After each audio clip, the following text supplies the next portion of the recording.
بتاتی ہے اونٹ کی تلاشی، بیگ کی تلاشی بتاتی ہے، خط نہیں ہے۔ صحابہ کا ایمان بتاتا ہے خط ہے۔ یہ ایمان پیدا کرو حدیث کے بعد، یہ ایمان لاؤ۔ ایمان بالحدیث کے دعوے تو ہیں، لیکن آج میرے پیغمبر کی حدیثوں کو لتاڑا جا رہا ہے۔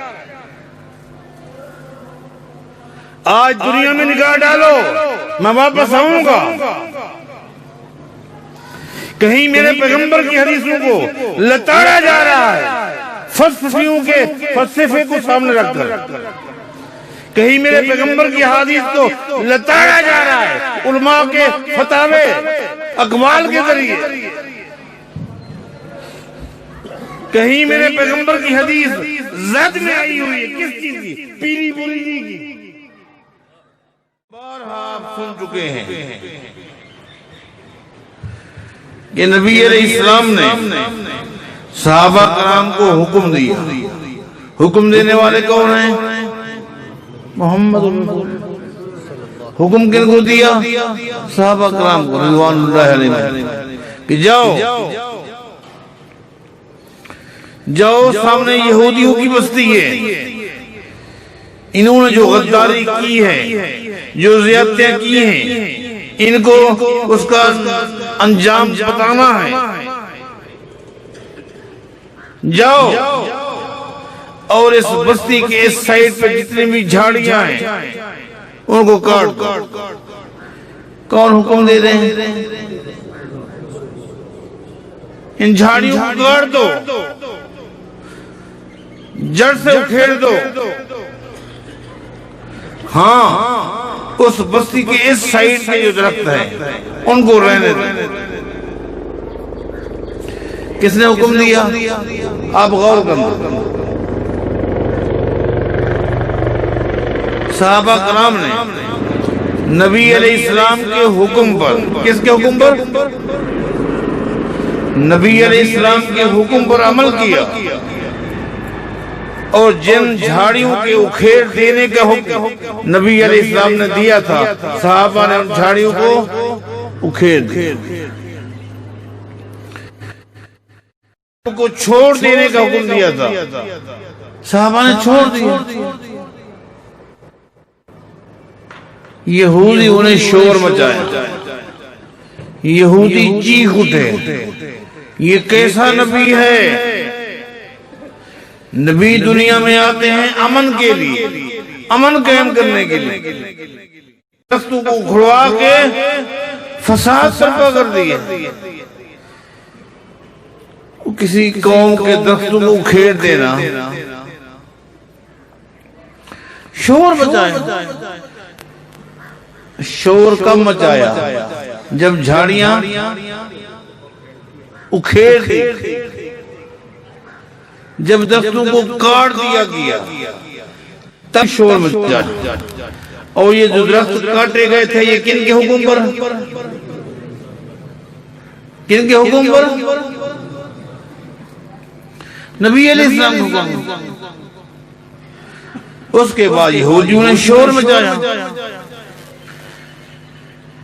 جب یہودیوں نے شور مچایا تو اللہ تعالیٰ نے قرآن نازل کر دیا۔ اس پر غور کرو۔ ما قطعتم من لینۃ او ترکتموها قائمۃ علی اصولها فباذن اللہ۔ اللہ فرماتا ہے، او میرے پیغمبر کے یارو، او صحابہ کی جماعت، جن درختوں کو تم نے کاٹا ہے، جن درختوں کو تم نے کاٹا ہے، جن جھاڑیوں کو تم نے اکھیڑا ہے، ان درختوں جھاڑیوں کو برباد کرنے کا حکم میں نے دیا تھا۔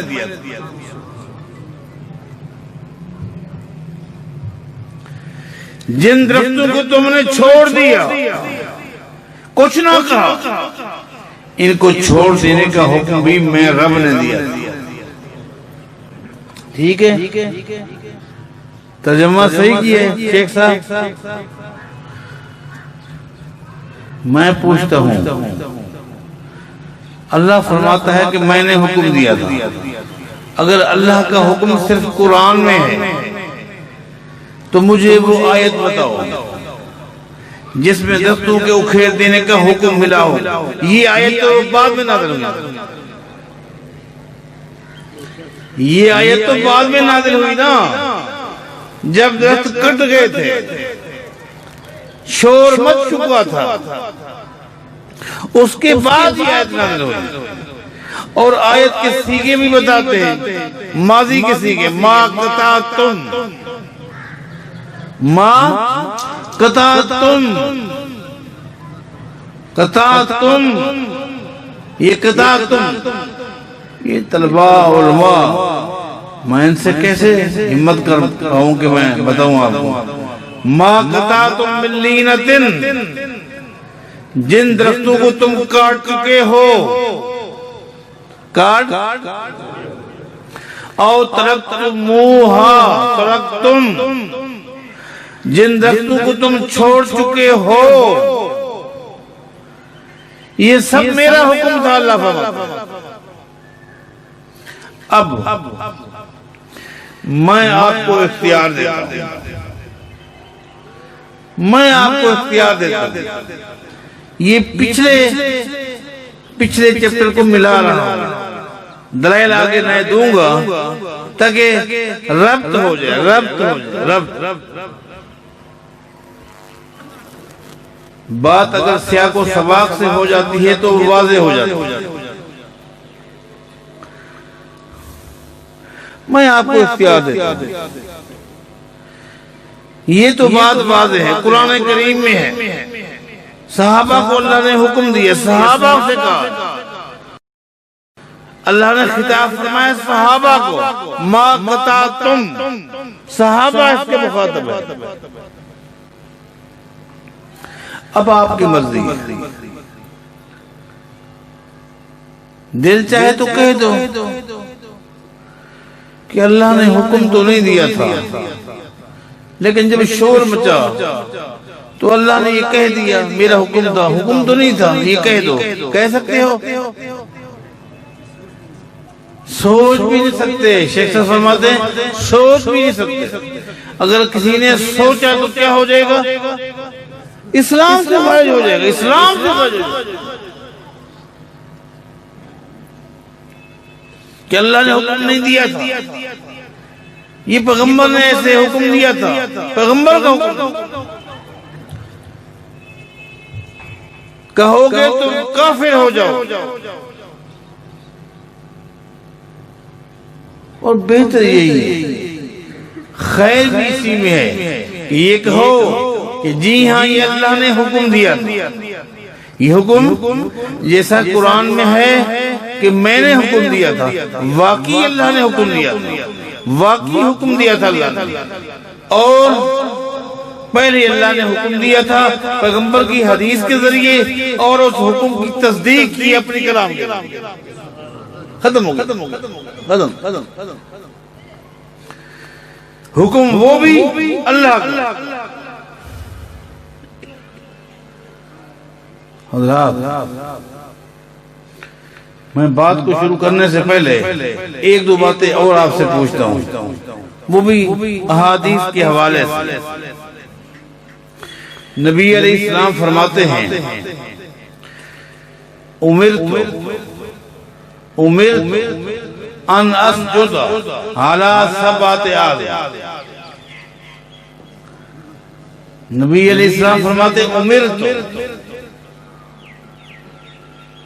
یہ طلباء سے باتیں بھی ہو رہی ہیں. امرت ان اسجد علی سبعۃ اعظم. نبی علیہ السلام فرماتے ہیں مجھے حکم دیا گیا ہے. مجھے کون کہہ رہے ہیں؟ مجھے حکم دیا گیا ہے کہ میں جسم کے 7 اعضاء پر سجدہ کروں. مجھے حکم دیا گیا ہے کہ جب میں سجدہ کروں تو جسم کے 7 اعضاء زمین پر ہوں. 7 سجدے کی کیفیت میں یہی ہوتا ہے نا جی. سجدے کے لیے نبی علیہ السلام فرماتے ہیں مجھے حکم دیا گیا ہے، یہ حدیث ہے، مجھے حکم دیا گیا ہے۔ حضرات جب نبی علیہ السلام فرمائیں مجھے حکم دیا گیا ہے تو میرے پیغمبر کو حکم دینے والا کون ہو سکتا ہے؟ کوئی اور ہو سکتا ہے؟ میرے پیغمبر پر کسی فرشتے کا حکم چل سکتا ہے، کسی نبی کا حکم چل سکتا ہے، کسی ولی کا؟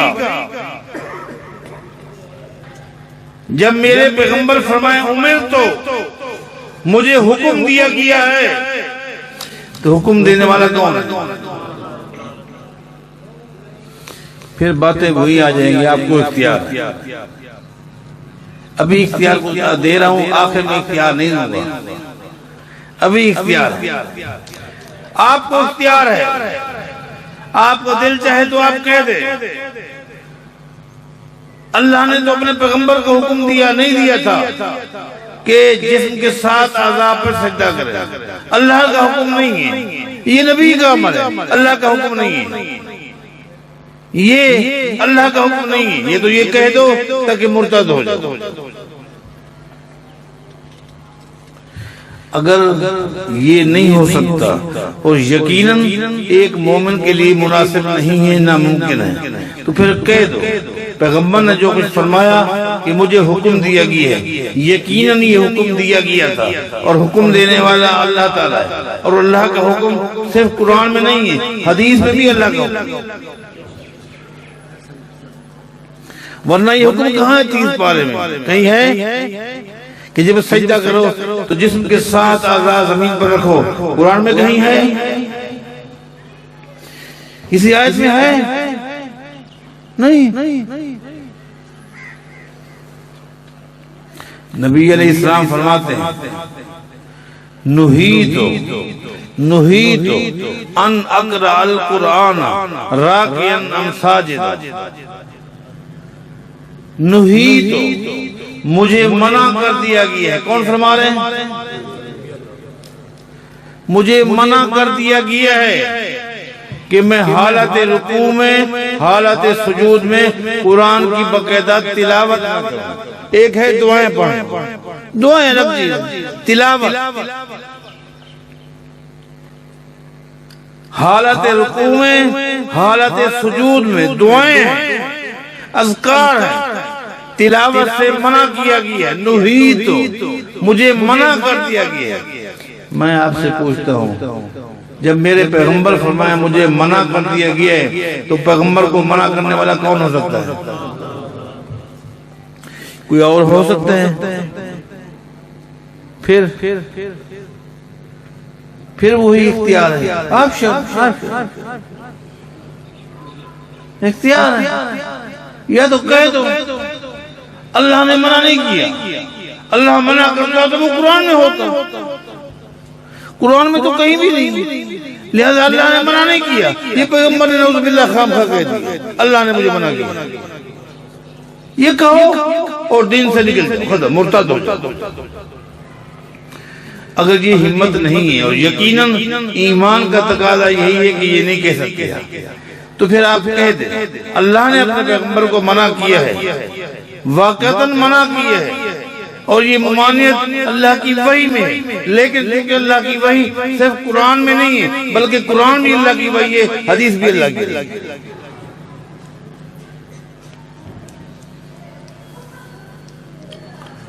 اللہ اب آئیے ایمان بالحدیث کے حوالے سے میں صحابہ کرام کی سیرتوں سے آپ کو کچھ حوالے دینے لگا ہوں۔ اس لیے صحابہ کرام کے حوالے کیوں دے رہا ہوں، اس کی کیا وجہ؟ اس لیے کہ میرے سامنے قرآن کریم کی آیت ہے فَإِنْ آمَنُوا بِمِثْلِ مَا آمَنْتُمْ بِهِ فَقَدِ اهْتَدَوْا، اگر تمہارا وہ ایمان ہوا جو صحابہ کا تھا تو تم حق پر ہو، سچ پر ہو، ہدایت پر ہو، اگر وہ ایمان پیش نہیں کرو گے تو تم گمراہ ہو۔ آئیے میں آپ کو بتاتا ہوں حدیث کے بارے صحابہ کا کیا عقیدہ تھا۔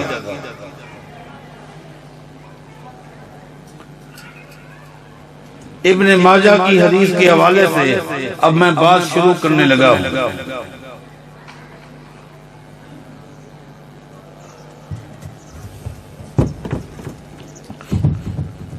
نبی علیہ السلام کی بیوی ہیں سیدہ خدیجہ الکبریٰ رضی اللہ عنہ، ان کا بیٹا فوت ہو گیا۔ نبی علیہ السلام کا لخت جگر فوت ہو۔ ایک دن نبی علیہ السلام گھر میں تشریف لائے، سیدہ خدیجہ رضی اللہ عنہا کو دیکھا غم زدہ ہے، جس کا بیٹا فوت ہو جائے غم زدہ نہیں ہوگا؟ غموں کا پہاڑ ٹوٹ پڑتا ہے، غموں کا پہاڑ غم زدہ، اور غمی میں کہہ رہی کیا کہہ رہی تھی؟ لوددت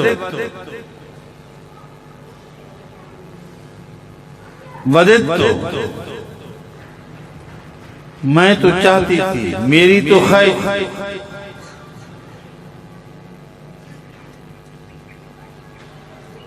ان یبقى اللہ حتی یستکمل رضا، میری تو خواہش تھی کاش اللہ تعالیٰ میرے بیٹے کو اتنا مہلت تو دیتا کہ میں مکمل دودھ پلا لیتا۔ ایک ماں کی خواہش ہوتی ہے، ہر ماں کی خواہش ہوتی ہے، اتنا مہلت مل جاتی میرے بیٹے کو، میں اپنے بیٹے کو دودھ مکمل کر پاتی۔ غم زدہ بیٹھی، یہ جملہ نبی علیہ السلام نے سن لیا۔ آپ نے فرمایا ان تمام رضائہ فی الجنہ، تو مت سمجھ کہ تیرا بیٹا دودھ کی مدت پوری نہ کر سکا، تیرے بیٹے کی دودھ کی مدت پوری ہوگی، لیکن کہاں؟ جنت میں۔ خدیجہ غم نہ کر، اللہ نے جنت میں تیرے بیٹے کو دودھ پلانے کے لیے ایک دائی کا بندوبست کر لیا۔ اس وقت بھی سنو، اس وقت بھی وہ دائی تیرے بیٹے کو دودھ پلا رہی، اس وقت بھی وہ دائی جنت میں تیرے بیٹے کو دودھ پلا رہی۔ ان شئت دعوت اللہ یسمعک صوتہ، خدیجہ اگر تیرا دل چاہے تو میں ابھی اللہ سے دعا کرتا ہوں۔ کیا دعا کرتا ہوں؟ دعا کرتا ہوں اس لیے کہ جب بچہ ماں کی چھاتی کے ساتھ لگے ہو کر دودھ پی رہا ہوتا ہے تو اس بچے کے منہ میں ایک آواز ہوتی ہے، ایک بنبناہٹ ہوتی ہے، معمولی سی، قریب سے پتہ چلتا ہے۔ بچہ ماں کی چھاتی کے ساتھ لگ کر جب دودھ پی رہا ہوتا ہے ایک بھنبھناہٹ سی ہوتی ہے، ایک آواز ہوتی ہے۔ تیرا بیٹا اس وقت بھی جنت میں دائی کا دودھ پی رہا ہے، اگر تو چاہتی ہے میں اللہ سے دعا کرتا ہوں ابھی اللہ تجھے تیرے بیٹے کی آواز بھی سنا دے گا۔ اللہ حضرات، میں یہاں رک کر آپ سے پوچھتا ہوں، کون نہیں چاہتا کہ میں اپنے بیٹے کی آواز سنوں؟ بچہ فوت ہو جائے، اس کی آواز مجھے ابھی سننے کو مل جائے، کیا سیدہ خدیجہ نہیں چاہتی تھی؟ کیا کہا؟ ٹھیک ہے دعا کریں تاکہ میں بیٹے کی آواز ایک سکون محسوس کروں، ایک سکون محسوس کروں، یہ کہا؟ نہیں۔ کیا کہا؟ سیدی، ابن ماجہ کی سیدی، علامہ البانی الصحیحہ میں لائے۔ کیا کہا اور کیوں کہا؟ کہا بل اصدق اللہ و رسولہ، اے اللہ کے رسول مجھے اپنے بیٹے کی آواز نہیں سنی، بلکہ میں اللہ کے رسول کی تصدیق کرتی ہوں۔ اب یہاں سے میری گفتگو شروع ہونے لگی، بل اصدق اللہ و رسولہ، اے میرے پیغمبر میں اپنے بیٹے کی آواز نہیں سنتی، بلکہ بل اصدق اللہ و رسولہ، میں اللہ کے رسول کی تصدیق کرتی ہوں۔ جو کچھ میں سمجھا وہ یہ کہ میرے پیغمبر نے کہہ دیا، اگر میں کہوں آواز سنا دیں، کہیں میرے پیغمبر کی حدیث اور بیان اور بات پر میرا جو ایمان ہے کہیں ایمان میں فرق نہ آ جائے۔ قربان جائیں، سیدہ خدیجہ کی عقل بھی نہیں مانتی تھی، کہاں جنت، میرا بچہ دائی دودھ پلا رہی، آواز ان کا بھی ذہن نہیں مانتا تھا، ان کی عقل بھی نہیں مانتی تھی، لیکن ان کا ایمان مانتا تھا۔ یہ ہے عقل نہیں مانتی نہ مانے، ذہن قبول نہیں کرتا نہ کرے، ایک مومن کا ایمان قبول کرتا ہے۔ کیوں؟ پیغمبر نے فرما دیا۔ پھر آپ نے غور نہیں کیا سیدہ خدیجہ کے اس جملے پر، کاش آپ غور کرتے، بل اصدق اللہ و رسولہ، یہ کیوں کہا؟ میں اللہ کے رسول کی تصدیق کرتی ہوں۔ بات تو اللہ کے نبی نے بیان کی تھی، بات تو میرے پیغمبر نے بیان کی تھی نا، کہ تیرا بچہ دودھ پی رہا ہے، میرے پیغمبر نے فرمایا تھا۔ سیدہ خدیجہ کہتی میں آواز نہیں سنتی، آپ نے کہا میں آپ کی تصدیق کرتی ہوں، یہ کیوں کہا؟ بل اصدق اللہ و رسولہ، میں اللہ کے رسول کی تصدیق کرتی ہوں۔ اس کا معنی یہ میرے پیغمبر آپ جو کچھ کہہ رہے یہ اللہ کی وحی ہے، میں اللہ کی وحی کو مانتی ہوں۔ نعرہ تکبیر، مسلک حق کا مسلک اہل حدیث۔ ٹھیک ہے، اس مسلک کے حق کا کہ مجھے دلائل دے رہے ہیں۔ اس کا معنی یہ ہے سیدہ خدیجہ کا عقیدہ ہے کہ میرے پیغمبر عالم الغیب نہیں، میرے پیغمبر عالم الغیب نہیں، میرے پیغمبر جو کچھ کہہ رہے ہیں چونکہ عالم الغیب نہیں، مانا یہ بات میرے پیغمبر کو رب نے بتائی، اس لیے میں سب سے پہلے اللہ کی تصدیق کرتی ہوں، اس کے بعد پیغمبر کی تصدیق کرتی ہوں۔ یہ ہے ایمان بلادی۔ ایسا ایمان لو۔ میں آخر میں کچھ کڑوی باتیں نہیں کروں گا، محسوس کرنا چاہیے، نہ کریں گے تو اچھی بات ہے۔ ایسا ایمان، ایسا عقیدہ،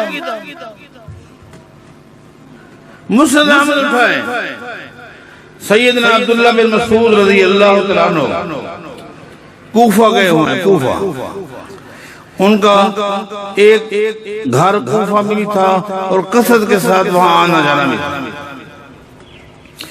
کوفے میں عبداللہ بن مسعود رضی اللہ تعالیٰ عنہ اپنے گھر میں بیٹھے،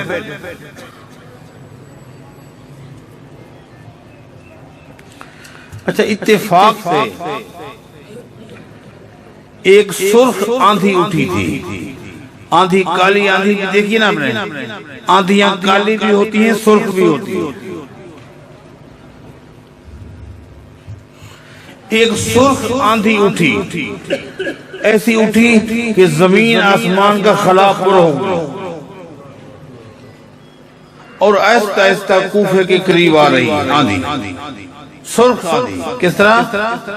سرخ آندھی۔ کوفے کے لوگوں نے جب اس سرخ آندھی کو قریب آتے دیکھا تو وہ یہی سمجھے کہ قیامت آ گئی،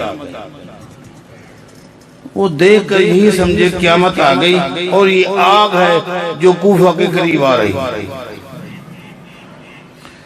وہ سمجھے قیامت آ گئی۔ کیا سمجھے؟ اب انہوں نے کہا کیا کریں، قیامت تو آ گئی، یہ آگ ہے جس نے زمین و آسمان کا خلا پر کیا ہوا ہے اور آگے بڑھتی جا رہی ہے، ابھی ہمارے اوپر آ جائے گی، اب ہم کیا کریں؟ آپس میں لوگ باتیں کرنے لگے کوفہ والے۔ کسی نے کہا مسجد میں جاؤ اور سجدے میں گر جاؤ، کسی نے کہا اپنے گھروں میں جاؤ اور اللہ اللہ کرو، کسی نے کچھ کہا، آخر سب نے کہا ایک کام کرتے ہیں، اس وقت کوفہ میں نبی علیہ السلام کا یار موجود ہے، اس دور کا عظیم محدث، عظیم فقیہ، عظیم امام، کون؟ عبداللہ بن مسعود رضی اللہ موجود ہے، اور چلتے ہیں ان سے پوچھتے ہیں کیا کریں۔ بات سمجھ آ رہی ہے؟ میں اہل علم سے درخواست نہیں کر رہا، آپ بھائیوں کو جو آپ میرے جیسے، میں آپ سے پوچھ رہا ہوں کہ بات سمجھ آ رہی ہے؟ آؤ عبداللہ بن مسعود کی بات چلتے ہیں رضی اللہ عنہ۔ آئے اور دروازے کے باہر کھڑے ہو کر زور زور سے جذباتی ہو کر گھر پر گھبراہٹ میں، پریشانی کے عالم میں کہتے ہیں جات الساعہ، جات الساعہ، جات الساعہ، عبداللہ قیامت آ گئی، قیامت آ گئی، آئیں باہر نکلیں، اپنی آنکھوں سے دیکھیں، زمین آسمان کا خلا پر ہو چکا، آگ ہے جو کوفہ سے آگ قریب آتی جا رہی ہے، جات الساعہ، عبداللہ قیامت آ گئی۔ جب لوگوں نے کہا نا کہ جات الساعہ، اگر کہتے نا کہ باہر آئے تو شاید وہ باہر آ جاتے، آپ سے مسئلہ پوچھنا ہے وہ باہر آ جاتے، آپ سے مشورہ کرنا ہے وہ باہر آ جاتے۔ جب یہ کہا نا کہ جات الساعہ، قیامت آ گئی، عبداللہ بن مسعود نے باہر نکلنا بھی گوارا نہیں کیا،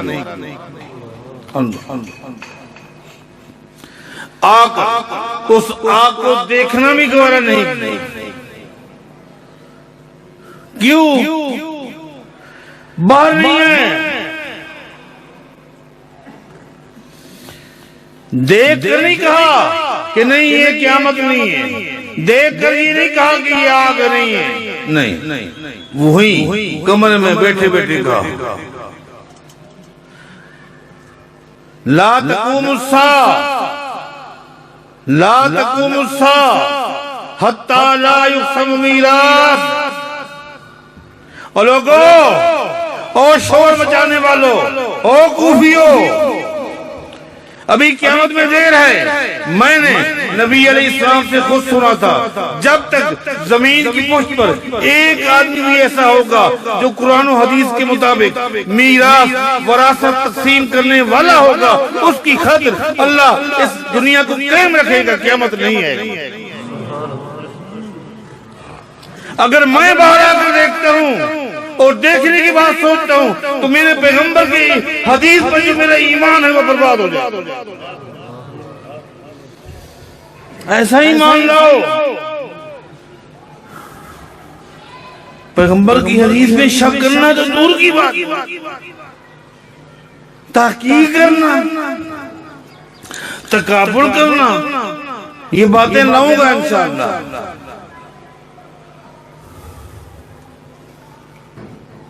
یہ تو بعد میں پتا چلا، وہ سرخ اندھیری تھی جو آئی اور چلی گئی، لیکن عبداللہ بن مسعود صحابی کا میرے پیغمبر کی شریعت پر ایمان دیکھ،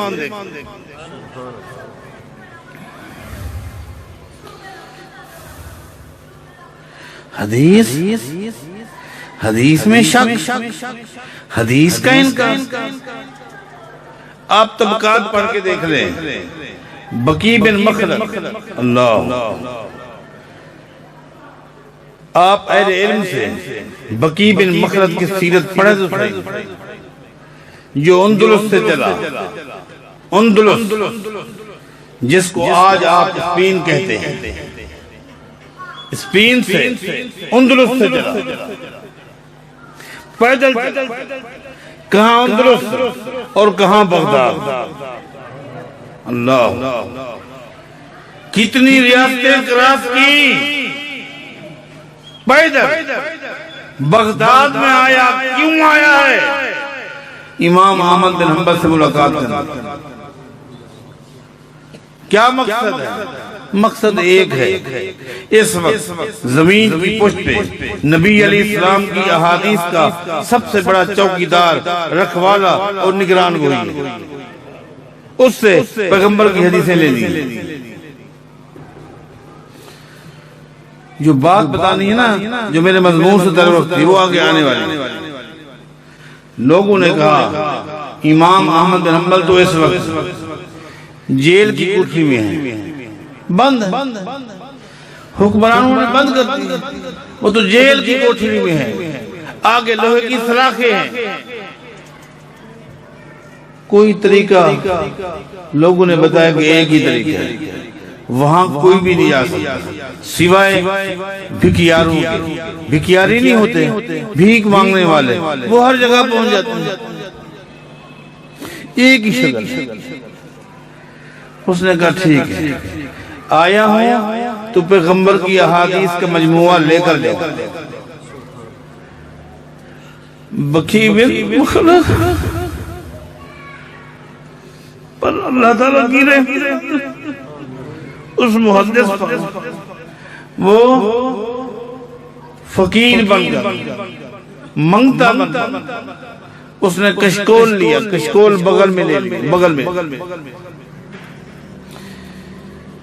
یہ کہتے کہتے اندر چلا جاتا تھا، شیئن للہ، شیئن للہ، اور لوگوں اللہ کے لیے کچھ مجھے دو۔ وہ فقیر نہیں کہتے، شیئن للہ، شیئن للہ، یہ کہتے کہتے اندر چلا جاتا۔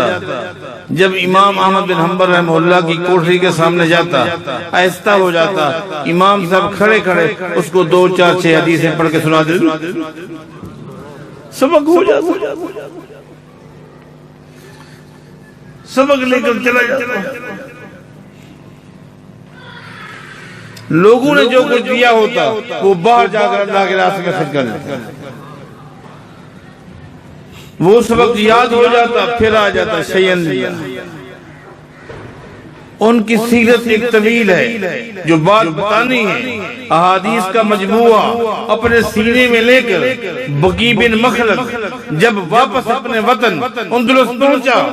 اب سنے بات، ایک ہی جملہ ہے، اندلس والوں نے کہا بقی ہمارے لیے کیا لائے ہو؟ بقی بغداد گئے تھے، اتنا طویل سفر کیا، ہمارے لیے کیا لائے؟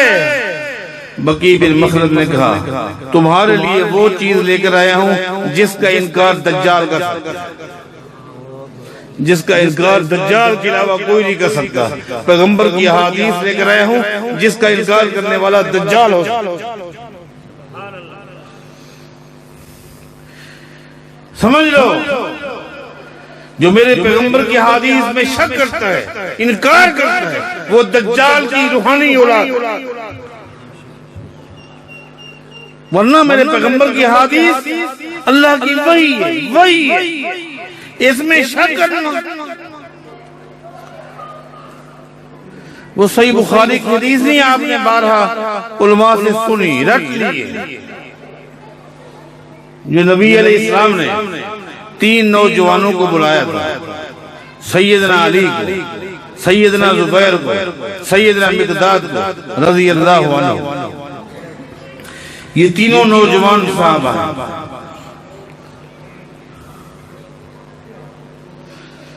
نبی علیہ السلام نے بلایا اور فرمایا انطلقوا حتی تاتوا روضۃ خاخ. بھائی تم تینوں چل پڑو،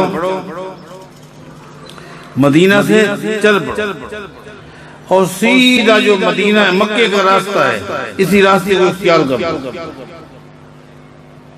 چل پڑو. اگر میرے کہنے پر ابھی تم چل پڑو گے تو جب تم روضہ خاک پر پہنچو گے، ایک وادی، یہ ایک وادی مکہ مدینہ کے درمیان، اس وادی کا نام کیا ہے؟ روضہ خاک.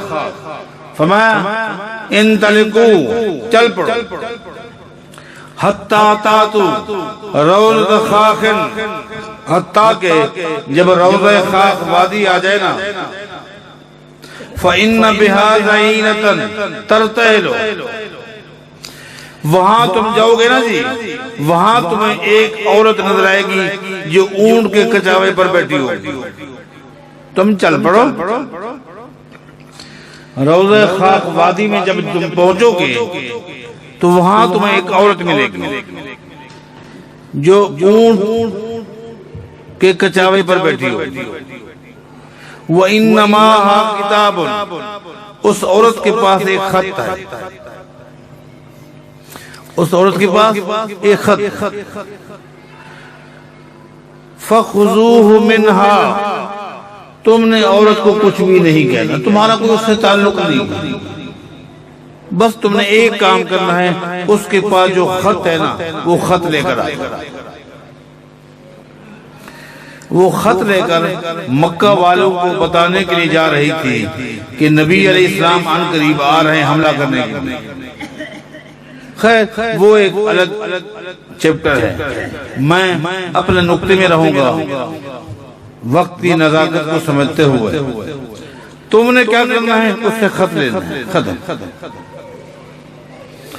اب یہ تینوں صحابہ چل پڑے. جب روضہ خاک وادی میں پہنچے، تینوں نے دیکھا کہ سامنے اونٹ کے ہودج میں بیٹھ کر ایک عورت جا رہی. یہ صحیح بخاری کے لیے ان تینوں نے جا کر اس کو روک لیا. وہ رک گئی. عورت ویسے کمزور ہوتی، اکیلی تھی، وہ کیسے نہ رکتی، اور تین یہ نڈر مجاہد، وہ رک گئی. ان تینوں نے کہا تیرے پاس ایک خط ہے، تیرے پاس ایک خط، بس وہ خط ہمیں چاہیے. اب سنو، اس نے کہا ماں مائی کتاب ہے، میرے پاس کوئی خط نہیں، میرے پاس کوئی خط نہیں. یقین کر لو، مان لو میرے پاس کوئی خط نہیں. اگر یقین نہیں آتا، نہیں مانتے، میری تلاشی ہے. ان تینوں مجاہدین نے اس عورت کی مکمل تلاشی لی، مکمل تلاشی لی. ہودج کو چیک کیا، کچاوے کو چیک کیا، اس کے پاس جو تھیلا ویلا ہوگا اس کو چیک کیا. خط نہیں، خط نہیں میرے پاس. میں تو ویسے جا رہی ہوں مکہ میں، میرے پاس کوئی خط نہیں، مجھے کسی نے کوئی خط نہیں دیا. اللہ، اب صحابہ کا ایمان، اللہ، ایمان کا امتحان ہو رہا. کیوں؟ اس لیے ان صحابہ کو بھیجنے والا کوئی دنیا کا بادشاہ نہیں ہے، دنیا کا کوئی بادشاہ نہیں ہے کہ جس کو جا کر بتا دیں حضرت ہم نے مکمل تلاشی کی، خط نہیں نکلا. بادشاہ سلامت آپ کو جس نے اطلاع دی ہے اس کی اطلاع ناقص ہے، صحیح نہیں تھی. اس کو غلط فہمی لگی، صحابہ پریشان ہیں. یہ نہیں، بادشاہ نے نہیں بھیجا اس نے ہے جس ذات کے بارے ہمارا عقیدہ ہے، جس کے ہونٹ اللہ کی وحی کے بغیر نہیں ہلتے. یہ ہے اس آیت کا معنی. آیت پڑھتے بھی ہو، غور نہیں کرو. وما ينطق عن الهوى ان هو الا وحی یوحی. اس کا معنی یہ ہے بھیجنے والی ذات کون سی ہے؟ جو ناطق وحی ہے، جو ناطق وحی ہے. ناطق وحی کو یہ کیسے جا کر کہے؟ خط نہیں تھا، تلاشی لی، خط نہیں نکلا، آپ کو رپورٹ غلط ملی. جبکہ پیغمبر کو رپورٹ دینے والا کون ہے؟ وہ کون ہے؟ اللہ.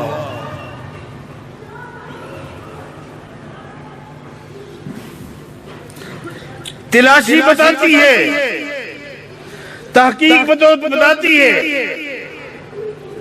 اونٹ کی تلاشی، بیگ کی تلاشی بتاتی ہے، خط نہیں ہے. صحابہ کا ایمان بتاتا ہے خط ہے. یہ ایمان پیدا کرو حدیث کے بعد، یہ ایمان لاؤ. ایمان بالحدیث کے دعوے تو ہیں، لیکن آج میرے پیغمبر کی حدیثوں کو لتاڑا جا رہا ہے. آج دنیا میں نگاہ ڈالو، میں واپس آؤں گا، کہیں میرے پیغمبر کی حدیثوں کو لتاڑا جا رہا ہے فلسفیوں کے فلسفے کو سامنے رکھ کر. کہیں میرے پیغمبر کی حدیث کو لتاڑا جا رہا ہے علماء کے فتاوے اقوال کے ذریعے. کہیں میرے پیغمبر کی حدیث زد میں آئی ہوئی ہے. کس چیز کی؟ پیری بولی جی کی.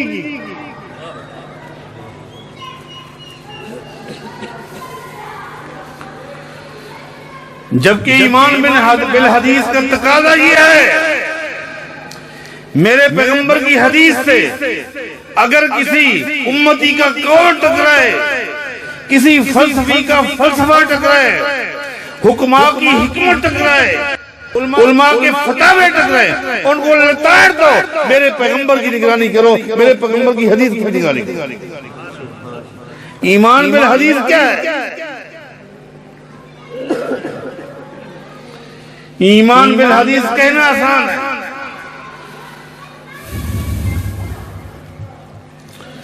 میرا ایک معروف جملہ ہے، دہرانے کا دل کرتا ہے. مجھے آپ یہ بتائیں، اگر دنیا کا کوئی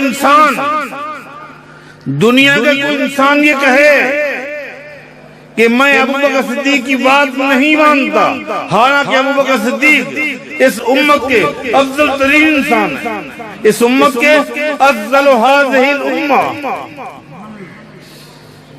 اگر دنیا کا کوئی شخص کہے میں ابوبکر صدیق کی بات نہیں مانتا، دنیا میں مجھے کوئی ایک مفتی بتاؤ جس کو کافر کہہ سکتے ہو؟ اگر کوئی کہے میں امام مالک کی بات نہیں مانتا، کوئی ایک مفتی بتاؤ. مجھے اتنا پتا ہے کہ آپ مسلمان ہیں، میں آگے بحث میں نہیں جاتا کون سے مسلمان ہیں. میں امام مالک کی بات نہیں مانتا کوئی کہتا ہے، کوئی مفتی ہے جو کوئی کافر کہہ دے. اگر کوئی کہے میں امام شافعی کی بات نہیں مانتا، میں امام احمد بن حنبل کی بات نہیں مانتا، میں امام ابو حنیفہ کی بات نہیں مانتا، دنیا میں کوئی ایک مفتی ہے جو ان پہ کفر کا فتویٰ لگا دے. ہاں اگر کوئی شخص کہے میں محمد مصطفیٰ کی بات نہیں مانتا، بتاؤ مسلمان ہے یا کافر؟ میں کیوں نہ کہوں، جس بات کو نہ ماننے سے بندہ کافر نہیں ہوتا وہ دین نہیں ہے. دین وہ بات ہے جس کو مانو تو مسلمان، نہ مانو تو کافر. اور یہ حق کائنات کے امام محمد مصطفیٰ کے فرمان کا صلی اللہ علیہ وسلم. ان تینوں کو کسی بادشاہ نے بھیجا تھا.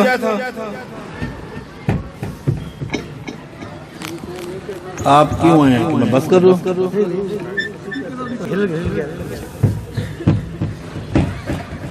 ان تینوں کو کس نے بھیجا تھا؟ اللہ قربان. یہ ہے ایمان بالحدیث، یہ ہے ایمان بالحدیث. ان تینوں نے کہا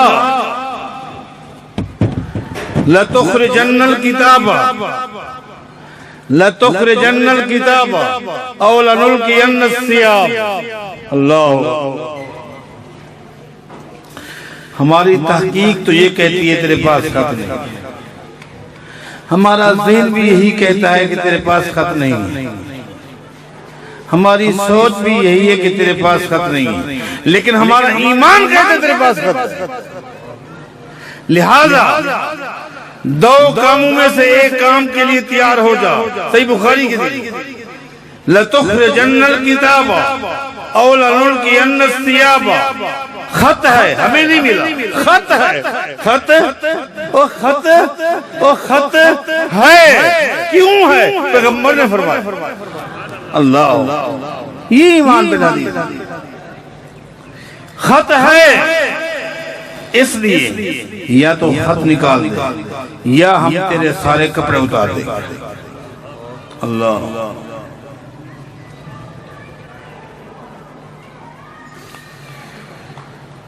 اس عورت نے دیکھا یہ تو وہ لوگ ہیں پیغمبر کی حدیث اور فرمان اور فیصلے کے بارے ایسا ہی پوری کائنات کو چھوڑ سکتے ہیں، قربان کر سکتے ہیں، پیغمبر کی حدیث کو نہیں چھوڑ سکتے، پیغمبر کی حدیث میں شک بھی نہیں کر سکتے. یہ وہ لوگ ہیں. اس نے اپنے سر کے بالوں کی چوٹی میں وہ پرچی پھنسائی ہوئی تھی، وہ نکال کے دے. حضرات، یہ اہل علم آپ کو بتائیں کہ خط کس نے لکھا تھا، کیوں لکھا تھا، خط میں کیا تھا، یہ الگ چیپٹر ہے. یہ ایمان بالحدیث ہے. ایسا ایمان لاؤ، ایسا ایمان. صحابہ کی سیرتوں سے یہ میں نے آپ کو حوالے دیے، ایک دو حوالے دے کر نا پھر آگے. میں نے آپ سے کہا تھا نا ڈاکٹر بھی جو دوا دیتا ہے ساری میٹھی نہیں ہوتی، اس میں کڑوی بھی ہوتی ہے.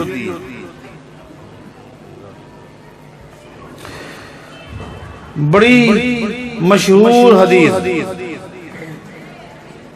مشہور بات.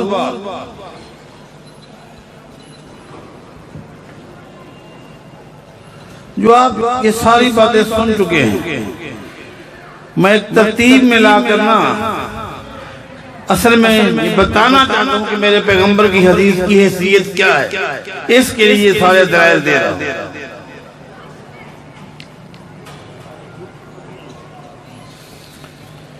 بڑی مشہور بات ہے، تذکرہ والا رہے ہیں، تذکرۃ الحفاظ.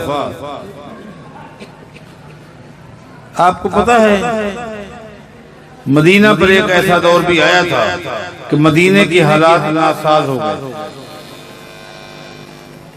خارجیوں کی فتنے، خارجیوں کے فتنوں کی زد میں مدینہ بھی آ گیا. مدینہ کی حالات ناساز ہو گئے. ایک صحابی ہیں ابو ذر غفاری رضی اللہ عنہ.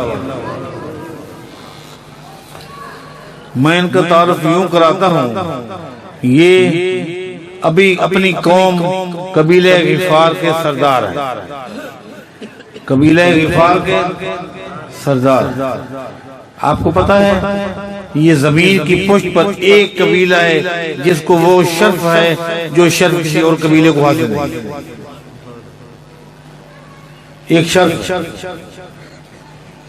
قیامت کے دن دنیا کے اندر ہر قبیلہ تقسیم ہوگا، حتیٰ کہ کائنات کے امام محمد رسول اللہ صلی اللہ علیہ وسلم کا قبیلہ خاندان قریش بھی قیامت کے دن تقسیم ہوگا. ایسا تقسیم ہوگا اس قبیلے قریش کا ایک فرد ابو بکر صدیق جنت میں جا رہا ہوگا، اسی قبیلے کا ایک سردار ابو جہل جہنم میں جا رہا ہوگا. قبیلے تقسیم ہوں گے، تقسیم ہوں گے. کچھ جنت میں، کچھ نبی علیہ السلام نے فرمایا تھا، صحیح مسلم کی حدیث ہے، اما غفار فقد غفر اللہ له۔ وہ لوگوں، زمین کی پشت پر ایک قبیلہ ہے جو قیامت میں تقسیم نہیں ہوگا، پورے قبیلے کو اللہ نے معاف کر دیا، سارے جنت میں جائیں گے۔ یہ قبیلہ غفار ہے۔ اس قبیلے غفار کے سردار ابو ذر غفاری ہے رضی اللہ عنہ۔ ان کی زندگی کے آخری دور کا واقعہ جو علماء نے اکثر آپ کو سنایا ہے، جب مدینہ کی حالات ناساز ہو گئے تو وہ اپنی سواری پر سامان رکھتے ہیں، اپنی بیوی کو بٹھاتے ہیں اور مدینے کو چھوڑ کر کافی دور ایک وادی میں جا کر وہاں اپنی جھوپڑی لگا لیتے۔ اور یہ جھوپڑی بھی کیوں لگائی؟ نبی علیہ السلام کی حدیث پر عمل کرنے کے لیے۔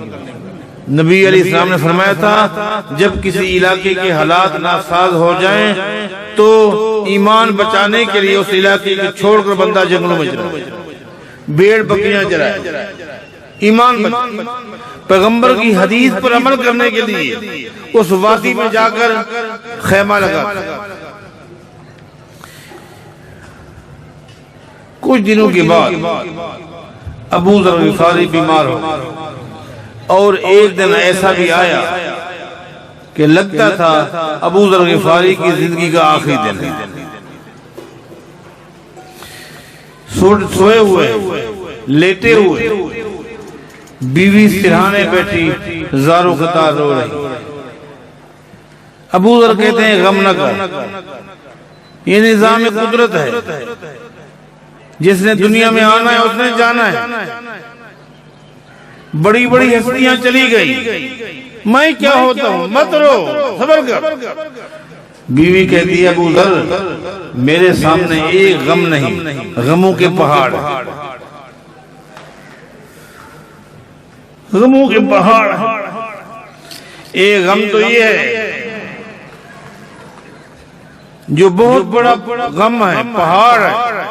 ہر مسلمان مرنے والا یہ چاہتا ہے جب میں مروں تو مسلمانوں کی بہت بڑی جماعت میری نماز جنازہ پڑھے،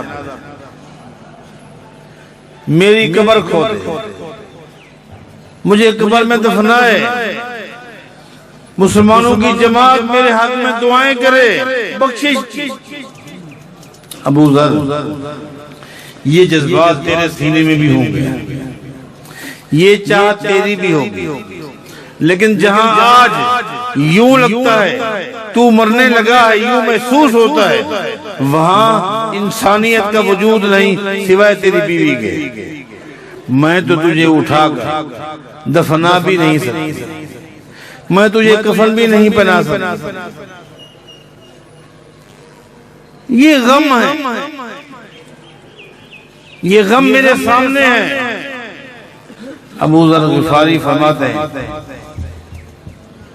ابشری ولا تبکی، ابشری ولا تبکی، بیوی تو رونا بند کر، میں تجھے خوشخبری سناتا ہوں۔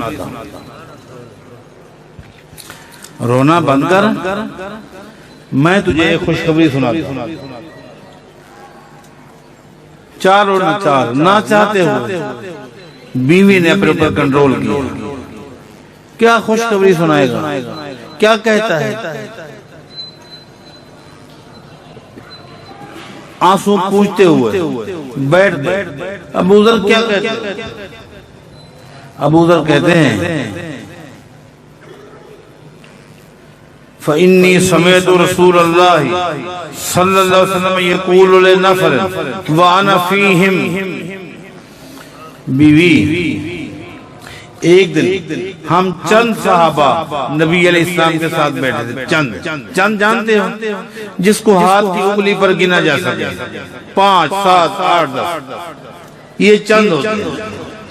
ہم چند ساتھی نبی علیہ السلام کے ساتھ بیٹھے تھے تو نبی علیہ السلام نے فرمایا تھا لَيَمُوتُنَّ أَحَدٌ مِّنْكُمْ بِفُلَاتِ الْأَرْضِ يَشْهَدُهُ إِصَابَةٌ مِّنَ الْمُسْلِمِينَ۔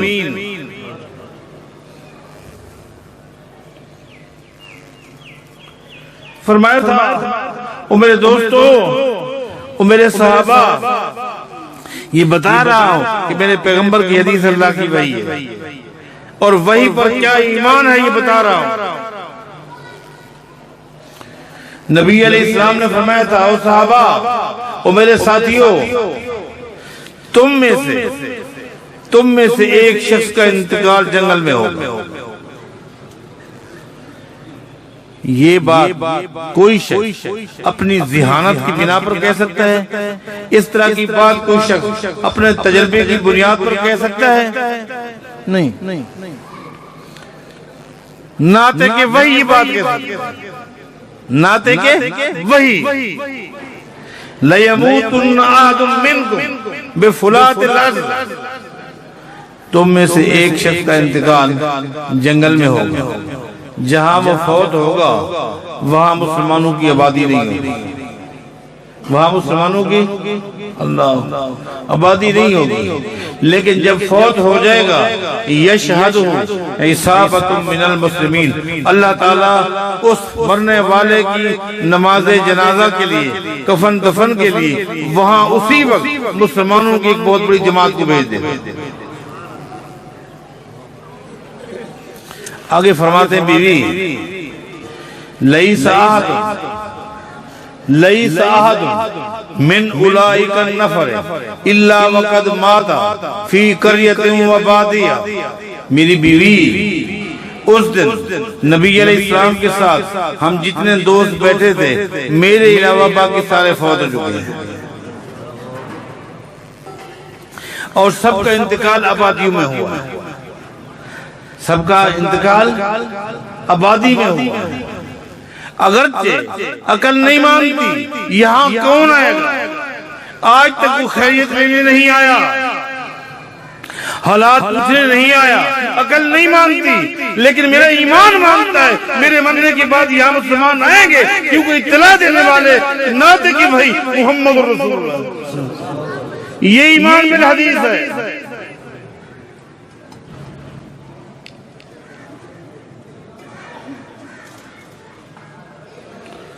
آگے فرماتے ہیں بیوی میری نصیحت پر غور کرو، جب میرا انتقال ہو جائے، جب میرا انتقال ہو جائے تو میری لاش کو گھسیٹ کر باہر اس جگہ پہ رکھ دو جہاں سے کبھی کبھی مسافر آتے جاتے رہتے ہیں۔